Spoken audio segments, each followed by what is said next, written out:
In the United States, a lot of the banks have banned their staff. So JP Morgan, Morgan Stanley do not allow their staff to use ChatGPT or other tools. To some degree, that's because the Securities and Exchange Commission doesn't have any guidance and nobody wants to be found out of compliance. So the great irony here is I think a lot of the industries that might benefit from these tools can't use them because of regulatory uncertainty. Hallo und herzlich willkommen zu einer neuen Ausgabe von Handelsblatt Disrupt, dem Podcast über neue Ideen, Disruption und die Zukunft der digitalen Welt. Mein Name ist Sebastian Mattes und ich begrüße Sie wie immer ganz herzlich aus unserem Podcaststudio hier in Düsseldorf. Kann künstliche Intelligenz eigentlich Hollywood-Blockbuster produzieren? Kann Bioengineering Krebs kurieren? Und was war eigentlich nochmal mit dem autonomen Fahren? Zu diesen und ganz vielen anderen Fragen hat unser Korrespondent im Silicon Valley, Stephan Scheuer, sich heute einen Gast eingeladen, den viele von Ihnen ebenfalls hier schon im Podcast gehört haben, nämlich Amy Webb. Sie ist eine der wichtigsten Zukunftsforscherinnen der Welt. Sie ist Gründerin des Future Today Instituts in New York und sie lehrt an der NYU Stern School of Business. Einmal im Jahr stellt sie einen detaillierten Bericht über die wichtigsten Tech-Trends des Jahres zusammen, den sie dann bei einer der wichtigsten Tech-Konferenzen in den USA vorstellt, der South by Southwest in Texas. Dieses Jahr spricht Amy Webb über die Ergebnisse ihres Reports exklusiv vorab mit Stephan Scheuer hier im Podcast. Und sie hat zu dem Gespräch auch ihre Europachefin Christina von Messling mitgebracht, die mit ihr gemeinsam den Bericht verfasst hat. In dem Gespräch geht es auch um die derzeit wohl wichtigste Frage. Was kann und vor allem was darf KI und was nicht? Im Silicon Valley ist in Sachen KI derweil eine Art Goldgräberstimmung ausgebrochen. Getrieben vom Erfolg des Textroboters ChatGPT ist ein Wettrennen um die besten Lösungen und Geschäftsmodelle auf Basis von künstlicher Intelligenz entstanden.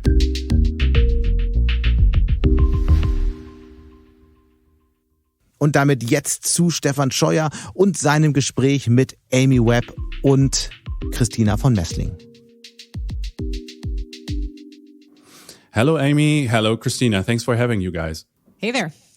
Hi, glad to be here. Okay, let's just jump right in. I always find the report very, very useful, also for me as a journalist, as it does not only outline interesting areas, future areas of looking that are worthwhile looking into, but you are also going down to individual companies and individual technologies. And here in Silicon Valley, what excites so many people is generative AI and AI in general. In your report, Amy, you gave the comparison that what we're seeing these days is comparable to the invention of the steam engine, which is quite an interesting comparison. Why do you think the impact is so big? Well, first of all, thank you so much for having us. Christina and I are always delighted to talk about emerging trends. So we're happy to have this conversation.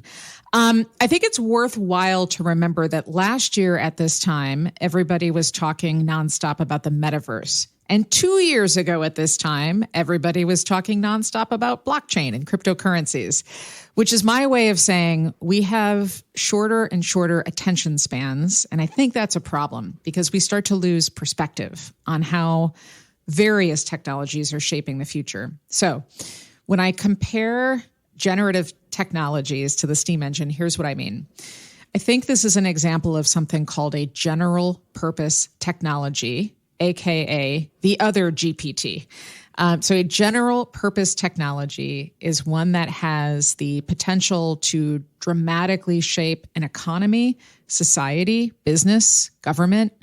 And the steam engine is a very clear example of that. At the time, the steam engine reshaped the certainly local economies and eventually the global economy. And after that, there was the internet. The internet's a good example of a general purpose technology. If you were to try to calculate at this point the total value generated by the internet, you really can't do it. It's impossible. The only way to do that is in the reverse. What would we lose if the internet was turned off? So that's where we are with AI. When it comes to generative AI specifically, what we're talking about are models that use trained data to spot patterns and then automatically make predictions or decisions. So in a way, this isn't really new. There are just some new techniques that have been developed over the past few years that have made their way into either publicly available or commercially available products, which is why everybody's talking about it so much right now. And I mean, it's fascinating to see how fast the technology just developed within the last couple of months. I remember first playing around with this text-to-image technologies out there just about a year ago. You normally had like 5 legs, 10 fingers, and the faces look weird. And now it's sometimes difficult to tell them apart from a photo. Sure. So for those who are not familiar, a text-to-image generator would be something where you sort of describe what you want, and then the system produces it for you, again, using different types of AI tools. There's one called DALL-E, which is a portmanteau of Salvador Dali and Wall-E, the cute robot creature from Pixar's animated movie.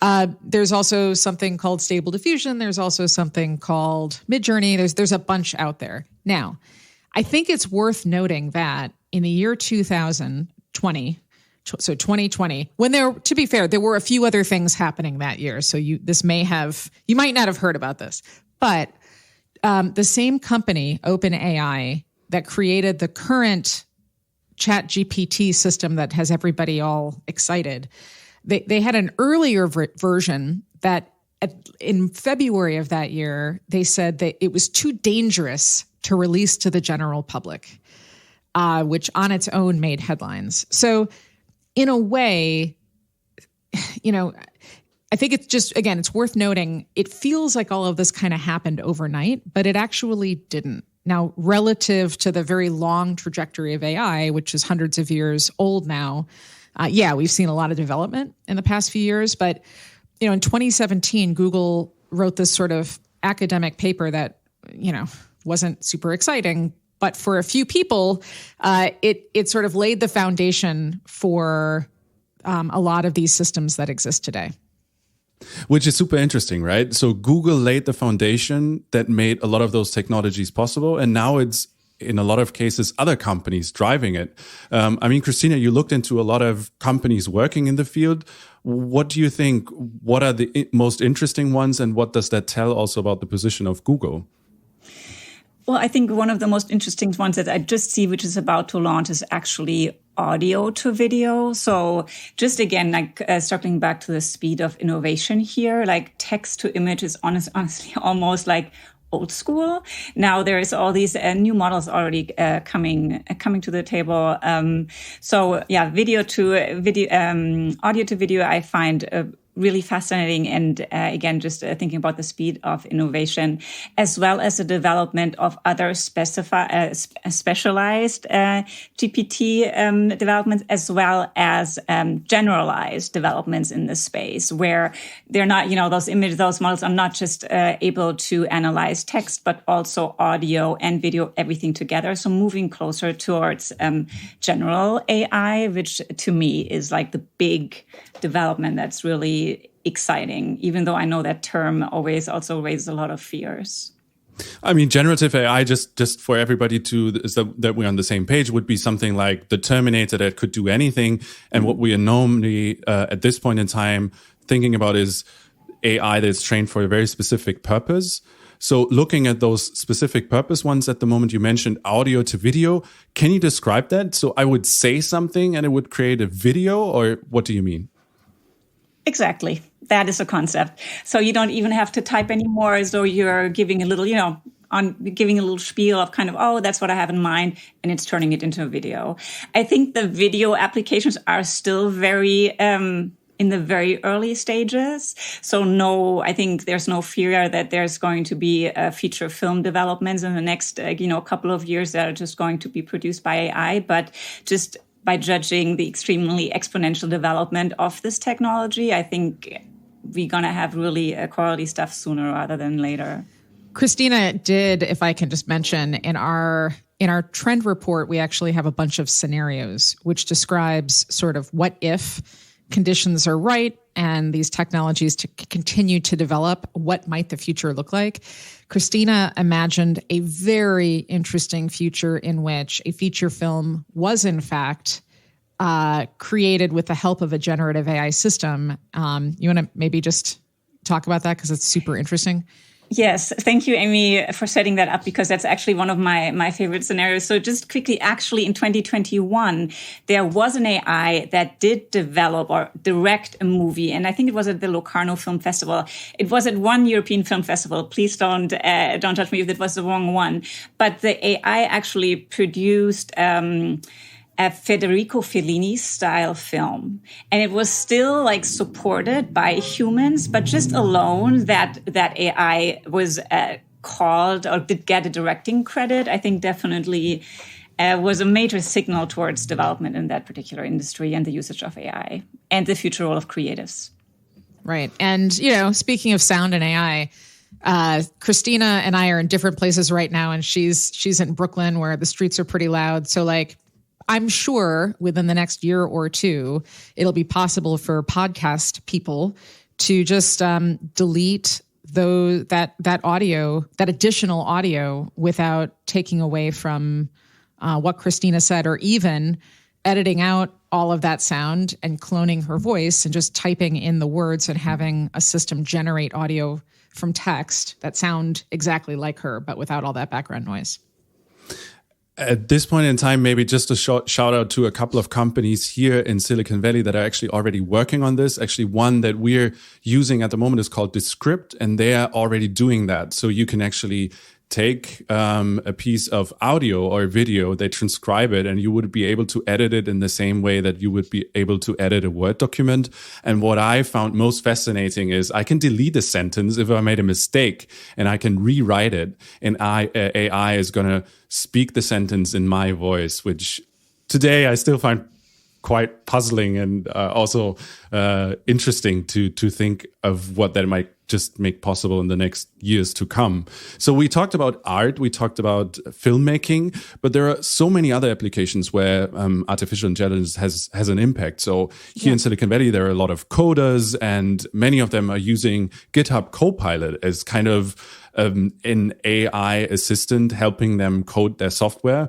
But I recently talked to executives from a large tech company, and they estimated that in the future, they will only need about 20% of all the coders they're having at the moment, because of this AI gains being so big when filing computer code. What do you think? Where are the biggest impacts when it comes to workplaces, Amy? Well, there is a fairly famous German CEO who just the day before a couple of days, or maybe it was this morning before we are having this conversation, basically said that newsrooms will not need journalists anymore. And he is anticipating laying off a huge chunk of his staff globally. Do you know who I'm talking about, Stephan? I don't know. I didn't follow that. Yeah. So I'm trying to remember his name. He's the owner now of Politico and Matthias Döpfner. Yes. Yeah. All right. Okay. Yeah. So, we can just do this journalism stuff without any actual journalists, because you can just write whatever you want. Listen, I have spent an extraordinary amount of time with lots of different generative tools. So not just ChatGPT. I've been screwing around with, because I do write a little code on the side. So I've been playing with Copilot for a long time. And, and outside of what everybody sort of has already heard of, there's also systems like Gato, which is a multimodality. So this is a system from DeepMind that's multimodal, multitask. So it's a generalist, generative AI. So it can do many different things at once. Part of the problem, so yes, I think at some point, hopefully this will increase our productivity. But the one thing that I keep coming back to is that these systems are confidently wrong over and over and over again. I fed, I think this was ChatGPT, although at this point I can't remember which was which, just like a basic logic problem. And it explained the logic problem in great detail. And it was wrong. I mean, it had a very, it was very confident in the explanation, and it was a very deep explanation, and it was totally incorrect. I had a Copilot. I was writing some Linux. It doesn't matter. I was writing a little tiny program, and it had some bugs in it. So I don't think we're at the point, and I think most developers know we're not quite at a point where we can just allow all of this to replace humans. I think as assistive technologies, they're very useful. I think we're going to wind up spending a lot more time copy checking, like copy editing and fact checking and debugging than we might have previously, which maybe means in the one hand, our productivity goes up. And on the other hand, our productivity goes way down because we're going to need to spend so much more time checking and correcting things. It's quite difficult sometimes to spot the real mistakes that come out of those systems. I mean, there's a whole theoretical model behind this hallucinations, how they're called when those models produce errors. But maybe, Christina, you can take us through a little bit on how jobs might change. You were talking about how we have a Copilot for financial analysts, for commercial real estate developers, for lawyers. So how is AI gonna change those jobs? So really interesting that you're asking. I think one fundamental change that these tools will bring is just moving us from becoming actually the creators to editors. Which I know I'm now using terminology that's more creative, applicable to creative industries. But we're giving a command. ChatGPT is spitting out the answer, and then we need to, that's our foundation, and we need to edit. But it's for everybody who has written anything knows that, the creation process is extremely difficult and often painful. So I'm just curious how it will change us and our just mental abilities overall if we're outsourcing that work and shifting to another very obviously not worse or easier, but a very different skill set to editing. Wait, could you just help us to better understand it? So I'm a lawyer, I get a case, I have to help a client, and I have my AI tool. So the AI tool is going to solve the case for me, and I'm just going to proofread it, or what do you mean? No, but for example, maybe the lawyer is giving a certain commands about, okay, these are the laws you should use. Please write the case out for me. So, and then, obviously, so the foundation is done, and then he's going through or write the letter to the client for me. And then he's going to go through and then edit that. And, as ChatGPT is becoming better and better, probably less and less edits need to be made. And especially as also like specific ChatGPTs are being developed, then those are being able to produce more precise answers. So as an actual worker, we are more moving into the editing rather than the actual creation of materials of work. That's what I mean. And that's a very different skill set.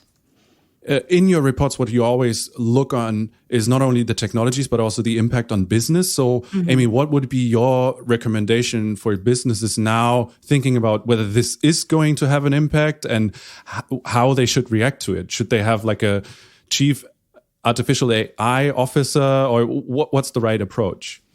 Well, I think that at the moment, some industries are hamstrung because of regulatory challenges. So in the United States, a lot of the banks have banned their staff. So JP Morgan, Morgan Stanley, do not allow their staff to use ChatGPT or other tools. To some degree, that's because the Securities and Exchange Commission doesn't have any guidance, and nobody wants to be found out of compliance. So the great irony here is, I think a lot of the industries that might benefit from these tools can't use them because of regulatory uncertainty. And so that impacts basically everybody in financial services, not just in the United States, but in Germany and really all throughout the world. And when I talk about financial services, I'm talking about banking and also insurance, which is another place that this could be a tool for value creation. And instead, I think it's going to be challenging for those places to use these tools. We're on the cusp of APIs being developed. The business models are being created right now. And, if because of regulation, you're not allowed to use these tools, that's fine. Don't use them, but at least get together as a company and start thinking through strategy. I don't think we need chief generative AI officers or anything like that. I do think that the leaders of organizations, executives who are charged with setting a 5-year strategic plan or a longer-term vision for the organization, they do need to have familiarity with what these tools are and how they can be used. It sounds simplistic, you just ask a system a question and it spits out an answer, but that's actually not what's happening. You're going to have to make decisions about which data you allow once these systems get white labeled. You're going to have to figure out what the implications are for your customers. And again, how you're going to generate value in the era of assisted computing. Because for a lot of industries, that's going to have to change. Just looking a little bit beyond artificial intelligence, there are so many other areas where a lot has been evolving within the past year and where a lot probably will be evolving in the upcoming month. One area that I find particularly interesting is robotics, because Amy, we have talked about developments in robotics throughout the past year several times. And there was this traditional notion that they would be taking off the theory, hardworking jobs. But looking at the situation now, we've seen this amazing advancements in artificial intelligence when it comes to creative works. Mm-hmm. But those traditional hard labor works, there are limitations when looking at robotics. I was recently in an Amazon facility and there's still thousands of people working there. So why is it so difficult to advance in those areas? I think this is one of these cases where we had expectations and reality did not meet the expectations that we had. I think most people thought the robots are coming to take our jobs, right? So truck driving and plumbing and the trades. I think, we certainly told our clients this, but like anybody who knows anything about activities requiring fine motor skills could tell you that there's just too much variability when it comes to training a robot to fix a thing or to operate a thing, right? And so if you think about construction sites or inside of a home or an office, there's so much variation that, it'll be a very long time before we can get robots to replace humans. Now, what about places where you have repetitive tasks and there is less variation? So you mentioned Amazon and warehouses. Well, in that case, what can a robot do faster, more efficiently, more safely than a human? To some degree, it is repetitive tasks, but at the moment, it's still cheaper for a human to do them. So the kind of sick irony thing that's happened is that there are lots of robots in warehouses, and they are humans, right? It's the AI systems that are doing the cognitive work. I'm sure this is what you saw, right? And people are doing the moving stuff around work because at the moment it's still faster, cheaper for us to do it. That will change over time. But I think the challenge is we've been living with this idea of walking, talking robots for so long. And it's like we don't recognize other things as automated systems and robots. Some of the most interesting work that we've actually seen in robotics is in soft robotics or wet robots, which crosses over into bioengineering and biotech. Yeah, maybe just to add to this point, what I'm not only thinking about is in the warehouse, but we saw so many other pilot projects. Just coming back to Amazon, for example, there was this pilot project with home delivery robots, Scout, and they scrapped that last year. In the report, you pointed to a European company, Starship, who's basically doing the same with also robots going through town, delivering parcels, for example. Do you still see a big future for this? Maybe, Christina, this is something that you could help us better understand. Happy to jump in. So I actually wanted to quickly circle us back to, it's surprising now that generative AI is threatening a different level of jobs, so that those manual labor jobs like plumbers, they'll be fine for quite a long time, because until robots are able to have the abilities to do these complex, flexible, types of work, it'll be a very long time. But white collar work, which is more lower level, I heard that right now ChatGPT is kind of on the level of a mediocre graduate student. Not sure if that is, you can always say that, but in general, that is more the level of jobs that are in danger of being reduced rather than the manual labor. So. I would just say one quick thing on Scout. So oftentimes people will point at Amazon that scraps a program that felt very consequential, and then they scrap the program and everybody assumes, they failed or it's dead or pivoting or whatever.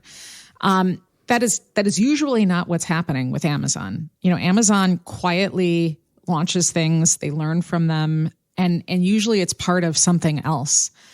And I would not say that just because Scout seems dead, that Amazon is not very much thinking about automated deliveries. The reason why I was pointing to it is that the pressure for innovation, especially with a company like Amazon, was so high during the pandemic. It was so difficult to get people. Amazon was the driving force also in increasing minimum wages in the US, because they paid so much more than the minimum wage was in many of the American states.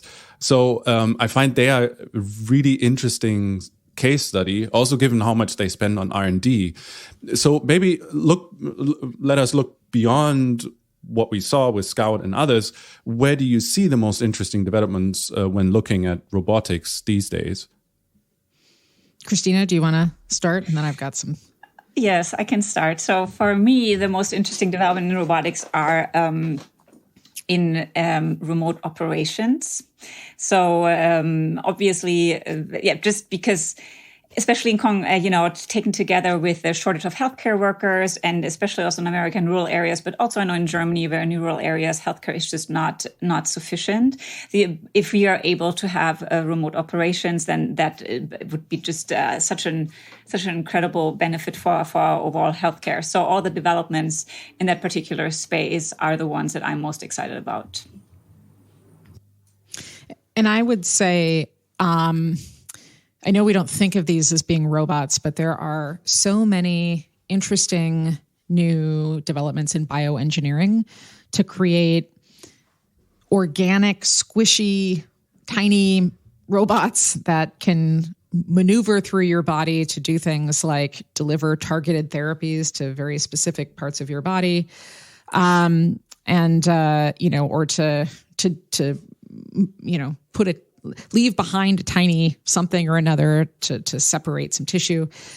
Those are also robots. And there's just like a phenomenal amount of work being done right now in that space. In fact, some researchers in the past couple of months trained an organism how to play tic-tac-toe, which it learned how to replicate and do over and over again. And these were tiny little organisms that don't have brains, and they were using computers and other tools to communicate with them.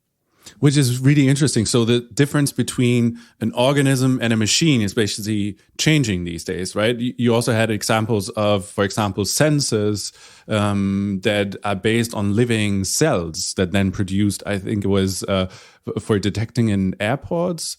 So maybe, Christina, what else should we have on our radar when it comes to biotechnology? In the past, we talked about CRISPR and what advancements are possible with CRISPR. Yeah. Actually, CRISPR-based antibiotics are really exciting, because the antibiotic resistance is something that I think is not being talked about enough. And if we find a way to deal with it, I think that is great. I love that. And then I'm also very excited about organoids, so body-on-a-chip technology, where I see both of you nodding, just as a reference for the listener. So, which is basically where tiny cells are put on a chip that represent or different organs of the body so that medication can be tested in those tiny systems, making animal testing obsolete. And also it's testing is much better because we're actually testing on human cells. Those are a couple of them, but handing it over to Amy.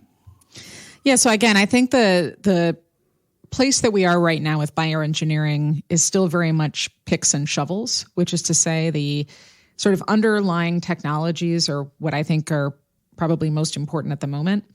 And those range from being able to synthesize and sequence genes faster, meaning once you have the genetic material that you can decode what's there and then create it, replicate it faster. So that doesn't sound very exciting. But we are now at a place where that's scalable, and that's super important. There's an overlap between biology and artificial intelligence, which is why a lot of people sort of pay attention to both. So there's a lot happening with machine learning and machine learning powered drug discovery. And believe it or not, generative AI, which we were just talking about, there are companies now. There's a company called ABSCI, ABSCI, that is using generative AI to create de novo antibodies, which is sort of a way of saying creating new types of antibodies that have never existed before that they know of in nature. And you may say to yourself, like, this is super, why do I care? This is like super in the weeds, And the reason is because antibodies are like really important. That's what our immune system sort of works on. That's what is how we might someday fight cancer, and being able to suss some of this out is super, super important. So we have gene editing, we have gene therapy. So what are the most interesting applications when just thinking, there might be, somebody might be prone towards a disease to really fix it?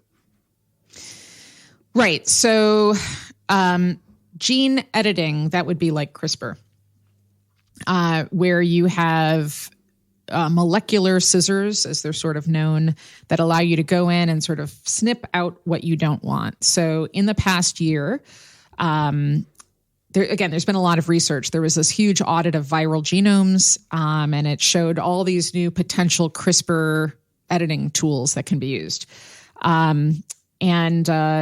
So anyhow, there's a lot that's being done in that space.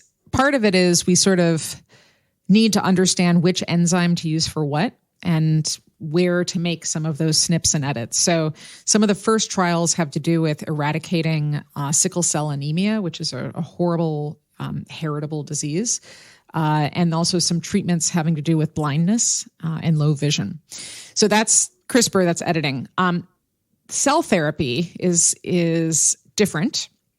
This is about transplanting healthy, viable cells so that you can repair damaged ones or even replace them.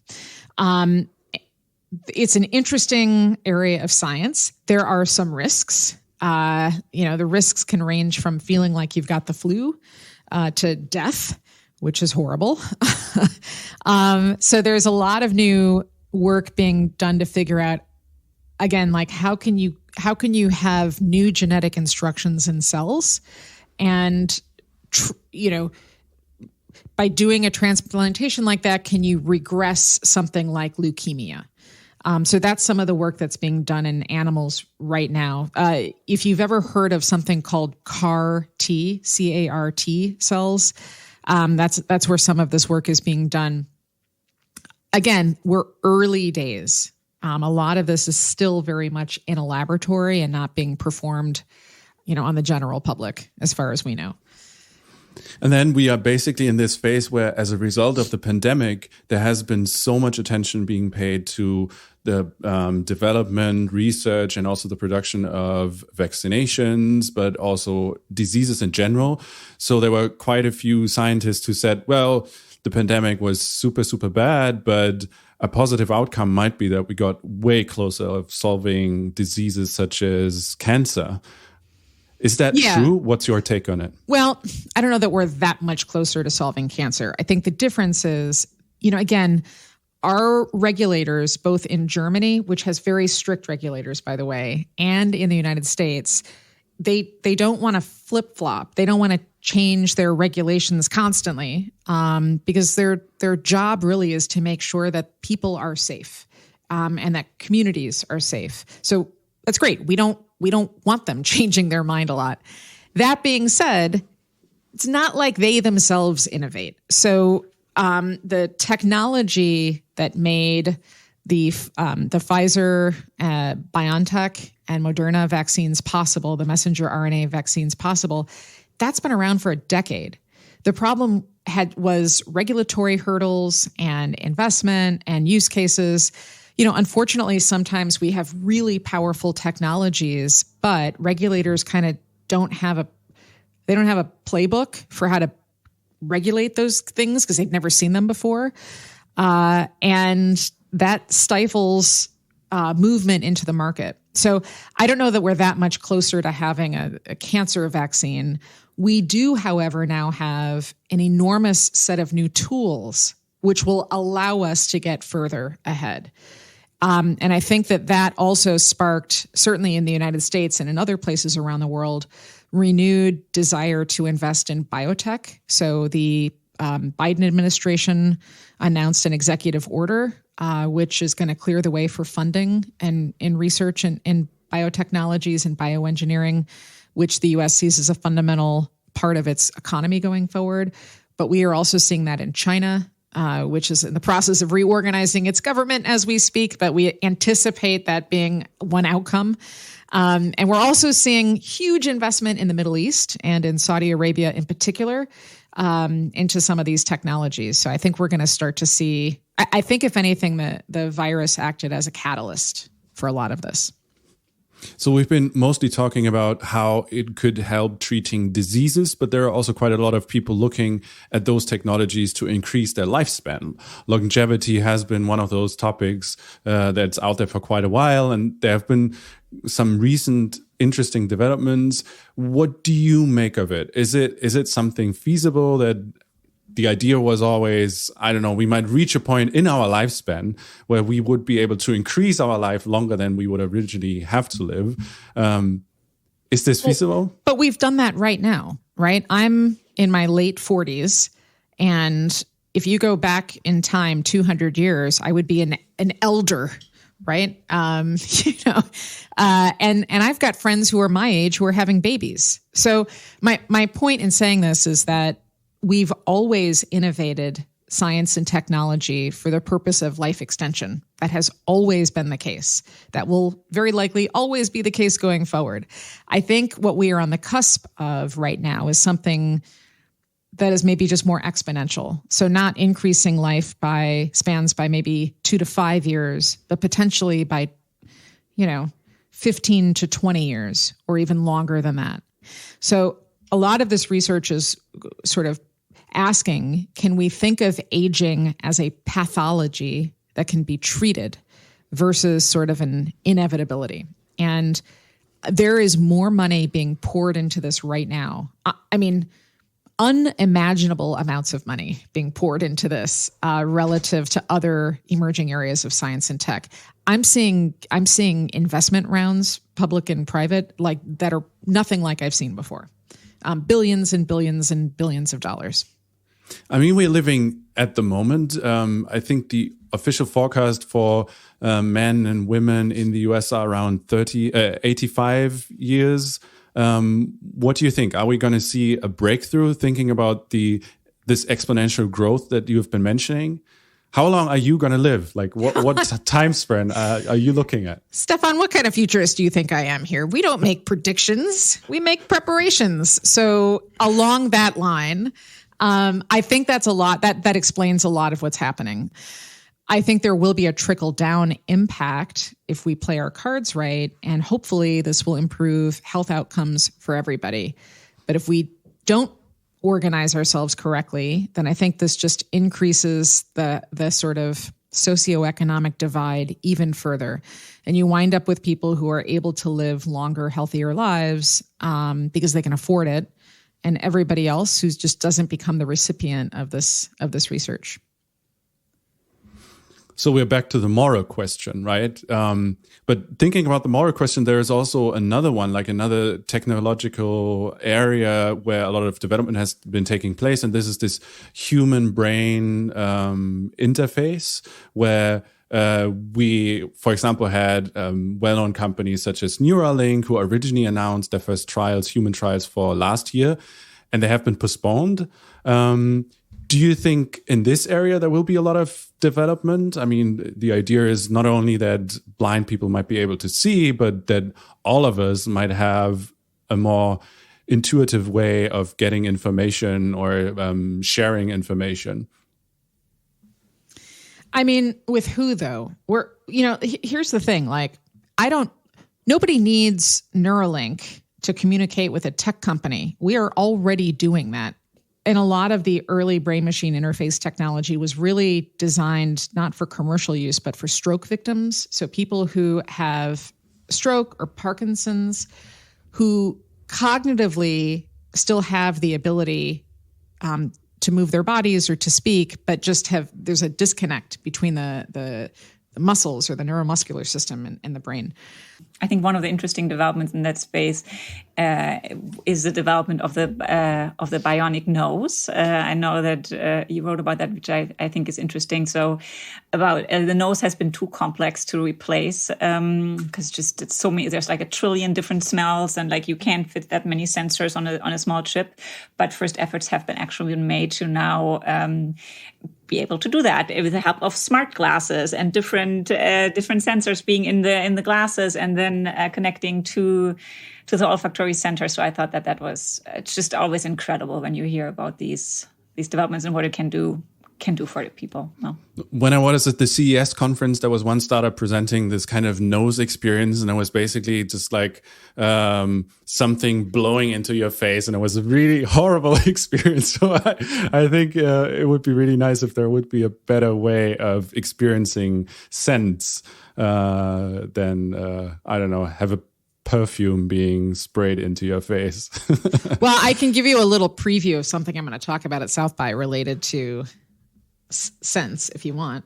Yeah, please do. So there, again, in the sort of weird Venn diagram of bioengineering and generative AI, Google has created a new database that predicts smells, including things like body odor. So, and like, this is actually really, really complicated to do because you have to know the molecular structure of all of these different things. So again, they've like figured that out. Now, the question is, why would you do that? And one early example is mosquitoes. If you can figure out what mosquitoes don't want to smell, then you could potentially generate that smell and keep the mosquitoes away, which would be awesome. Do you know what else you might be able to keep away, Stephan? What else is else is like a mosquito? Drunk people. Oh. Drunk people at bars are like pests, right? So like maybe we can generate a smell to keep them away, or better yet, maybe we can have a little decoder and know whether they're drunk before they start coming to you. But you could start taking this a step further. What if you've got an empty room and you have police investigating a crime scene and there's no physical evidence that you can see, but maybe they have like a digital bloodhound that can detect scents, right? So I could smell if somebody was in the room a couple of hours earlier. Yeah. So I think this is the kind of thing where, again, like we have to keep in mind that the technology works as a human interface on us, but also in the world. And we should be thinking about what does that potentially mean? There is one other area that I wanted to ask you about, and this is this level of digital infrastructure, because a lot of the technological developments that we're talking about is based on getting a lot of people access to fast internet connections. And the traditional approach has always been having a fiber connection, a wired connection, or building cell phone towers. But within the last couple of months, we've seen that, for example, Starlink has been put up an online network. And when we were traveling here in the US, we had several areas where we had no cell phone reception, but perfect Starlink receptions. We see probably throughout the next couple of months that normal mobile phones here in the US will be able to connect to a satellite. So how is this going to change the way digital infrastructure works? So again, this is one of these things that's sort of not new. But I think telecommunications, which we have a lot of experience with, this is an industry that I would argue has not really been innovating and has not really been thinking through sort of when we think about the farther future. In fact, over the past, 6 years, 7 years, maybe longer, every time I've brought up low Earth orbit satellites and CubeSats and just alternative means for transmission, I get the same response whether I'm talking to a telecommunications executive in Germany or the Nordics or the United States, and that is, but the latency, but there's no bandwidth, but, right? It's never going to be as fast. It's never going to be as good. And the question I have to keep asking is, but what if it's free? What if somebody comes in and offers slightly less good, but completely free internet from space, right? In fact, that's what we're seeing. So Starlink is, to some degree, offering it for free now. So there's Ukraine, spotty, but still. And in the United States, there's a new, literally kicking off right now, a T-Mobile Starlink partnership, where if you're a T-Mobile subscriber and you're in a traditional dead zone where you don't get connectivity, Starlink will provide it for you for free. This represents a pretty big change to an industry. And who's to say that Starlink isn't making an ecosystem play, that the margins don't matter to them as much as it might to a traditionalist in the telecom space, and they just offer internet for free going forward. So this represents a few things. There's been an underinvestment in digital infrastructure in general, even though we see adoption rates and new types of technologies increasing steadily. There's been a total lack of innovation when it comes to business models, I think, in the telecommunications space. And all of that is going to change whether or not people in the industry want it to. And it probably is also going to change this entire notion of having black or white spots, right? Sure. In the past, it was very expensive to get the approval for a cell phone site. And there are so many people who don't want it in their background, but you don't see a satellite. So there is an interesting other topic that you basically mentioned, and this is the role that the technology played in the war in Ukraine. So we have a much wider overlap between a private company and a state actor with the war in Ukraine. The Europeans now want their own because they don't want to be reliable on Elon Musk, who's basically the person behind Starlink. So is that even possible? Because you only have limited space in around Earth where satellites can maneuver around. Yeah, and we're just talking about Starlink. There's also Kuiper, which is Amazon. There's a whole bunch of startups. I can't remember the name of the company, but the FCC in the United States declined their application to launch their own sort of micro CubeSat network. So they hitched a ride on an Indian rocket instead. So the other interesting thing is when you're talking about low Earth orbit, it's not like any one country has any jurisdiction over, right? So, and there's a desire to get a lot of stuff up there, not just from the United States, but also from European countries, certainly from China. So, we could wind up with a mess. And actually, in the trend report, there's an entire chapter just on space and the challenges that some of this will start causing if we don't figure out ways to coordinate.